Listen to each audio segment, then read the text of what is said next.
ప్రజలు మహిళలు అలాగే నా కాన్స్టిట్యున్సీ ప్రజల కోసం ఈ నిర్ణయం తీసుకొని ఈరోజు ఒక లెటర్ ఇవ్వడం జరిగింది.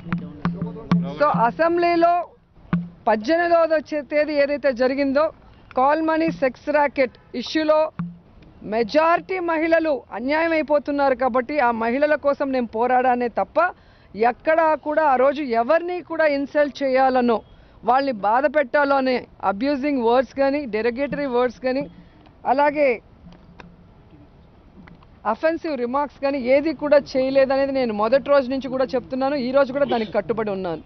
సో ఏదైతే పేపర్స్లో వచ్చాయో అవే పదాలని నేను అదే ఇష్యూ మీద వాడాను తప్ప నా వ్యక్తిగతంగా ఒక్క పదం కూడా నేను కొత్తగా వాడలేదు.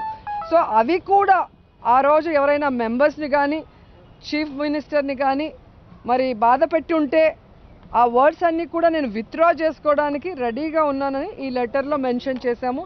అలాగే ఏదైతే ప్రివిలేజ్ కమిటీ ఉందో దాంట్లో 7 మంది మెంబర్స్లో 5 మంది అధికార పార్టీకి సంబంధించిన వాళ్ళు, ఇద్దరే మేము ఉండటం వల్ల సో మాకు జరిగిన అన్యాయాలు ఏదైతే బోండా ఉమా ఇక్కడే పాతేస్తానని చెప్పారో, ఏదైతే బీ కేర్ఫుల్ మిమ్మల్ని నలిపేస్తాము అని చెప్పేసి మరి బుచ్చయ్య చౌదరి గారు చెప్పారో, ఏదైతే అచ్చెన్నాయుడు జగన్ గారిని చూసి నీకు మగతనం ఉంటే నువ్వు మగాడివి అయితే అని మాట్లాడారో, ఇలాంటి వర్డ్స్ మీద మేము ఇచ్చిన ప్రివిలేజ్ మోషన్స్ వెలుగు చూడకుండా పోతున్నాయి.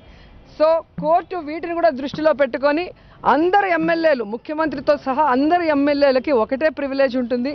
ఆ ప్రివిలేజ్ని గౌరవించి ప్రజా సమస్యల మీద డిస్కస్ జరిగే విధంగా అసెంబ్లీ నడిపిస్తే మేము సంతోషిస్తాము, మేము అన్ని రకాలుగా సపోర్ట్ ఇస్తామని కూడా మేము లెటర్ ఇవ్వడం జరిగింది.